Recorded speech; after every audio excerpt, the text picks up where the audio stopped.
Durante estos siglos y los que le suceden, hasta la llegada de los romanos, la etapa se denomina la Segunda Edad de Hierro.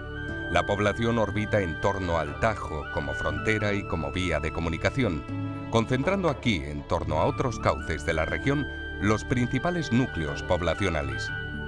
A estas características se sujeta el Castro de Valdecañas, una ciudadela de potentes murallas que convergen hacia un gigantesco torreón, hoy convertido en un enorme túmulo arruinado.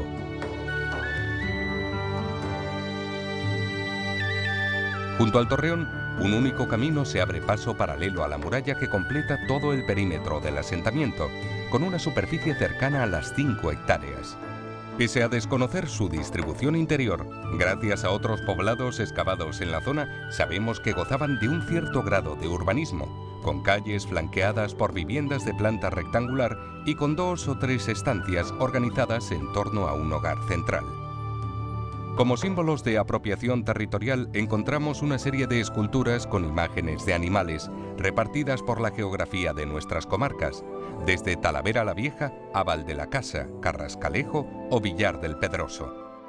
Dichos berracos, como se les denomina, junto al potencial restrictivo de los poblados con los que se relacionan, parecen formar parte de fórmulas de apropiación, explotación y defensa del territorio propias del mundo vetón, nombre del primer pueblo prerromano conocido de nuestra historia.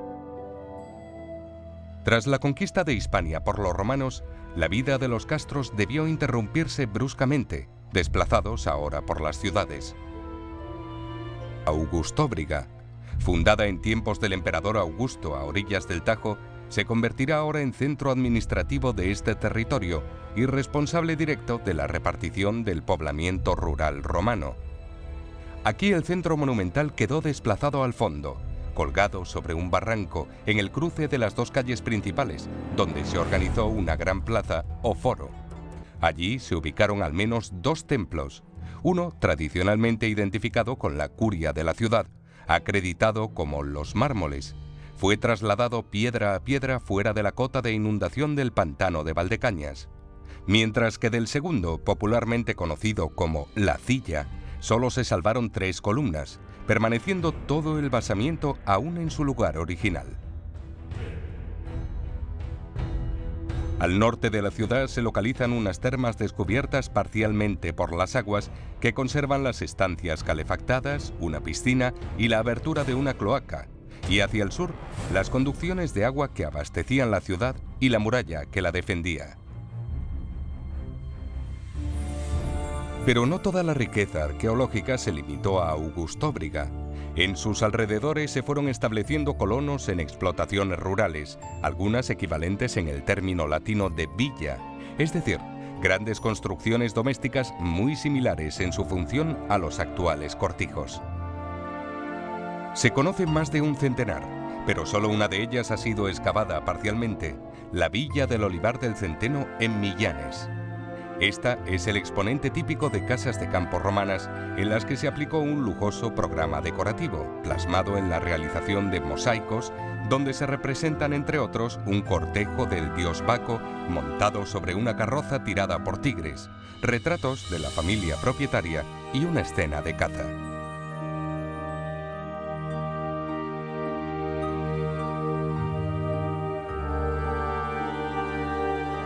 Otros ejemplos de esta arquitectura se han descubierto en el entorno del pantano de Valdecañas, donde los ascensos y descensos anuales de las aguas han terminado por descubrir estructuras completas de viviendas con sus respectivas áreas de trabajo, almacenes, establos, graneros, hornos, fraguas, embalses.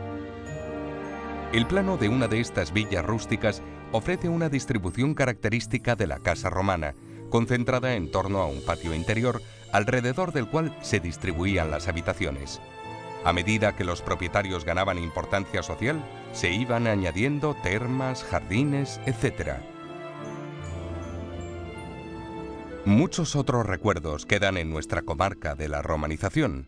Un centenar de epígrafes y monumentos, sobre todo inscripciones funerarias con el nombre impreso del difunto, la edad o condición social, y altares o aras consagrados a los dioses por un favor recibido. A finales del siglo III, el mundo romano entró en crisis. El país se empobrece, desaparecen las construcciones monumentales, la población se vuelve más rural y se ocupan lugares antes considerados marginales. Peñaflor, un poblado cerca de Berrocalejo, a orillas del Tajo, es uno de estos ejemplos. Su necrópolis de tumbas excavadas en la roca representa un modelo de enterramiento popularizado en los primeros siglos de la Reconquista. Y será en estos siglos oscuros, tras la implantación de la monarquía visigoda en la península, cuando el cristianismo arraiga en estas tierras, tiñendo de religiosidad toda la información que de ese periodo poseemos. Así, gracias a la presencia de mármoles decorados o elementos litúrgicos como el brasero de Torre de San Gregorio, sabemos que hacia el siglo VI y VII se rindió culto además en la iglesia de San Matías de Fresnedoso, en el castillo de Alija y en un edificio descubierto recientemente en la finca del Chorrero en Boonal de Ibor.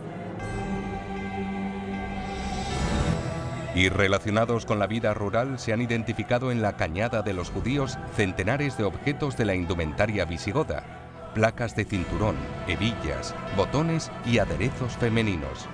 También objetos relacionados con los trabajos del hogar y del campo, tales como vasijas, cubiertos, herramientas, así como objetos de guerra, cuchillos, lanzas. En el año 713, la derrota del rey Don Rodrigo marca el fin de la monarquía visigoda y la llegada a la península de los musulmanes. La rápida conquista e incorporación de tierras a sus dominios modificó por completo el mapa de poblamiento en la zona, pues este se verá obligado a abandonar una extensa franja de tierra entre el sistema central y el Tajo, donde se establece una barrera de seguridad, la denominada Marca Media del Tajo. La gran capital de esta región será Medina al-Balat, cuya posición estratégica en un paso del río Tajo la convirtió en un punto de conflictividad especial que justificaría las disputas que por su control sostuvieron los cristianos con los musulmanes a lo largo de toda la Edad Media. Esta ciudad alcanza su apogeo en el siglo X, cuando su recinto se transforma en una fortaleza defendida por murallas y torreones. Al-Balat y Bascos, cerca del puente del arzobispo, fueron cabezas de un sistema defensivo y un entramado de aldeas y castillos articulado en torno a dos líneas, la del Tajo y la de las sierras que se encontraban a su espalda. La del Tajo, con fortalezas repartidas a tramos casi regulares, se puede seguir desde la fortaleza de Castros en Villar del Pedroso al Al-Balat, pasando por Alija, La Muralla y Boxe. El segundo cinturón lo forman asentamientos de la más variada tipología, que van desde el excepcional castillo del Marco en Carrascalejo a fortificaciones de planta cuadrada como el Castillejo, la Atalaya, Castil Oreja y el propio castillo de Mirabete.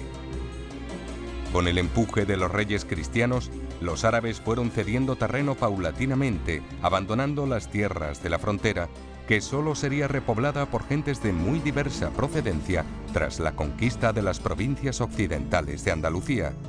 Pero eso es otra historia.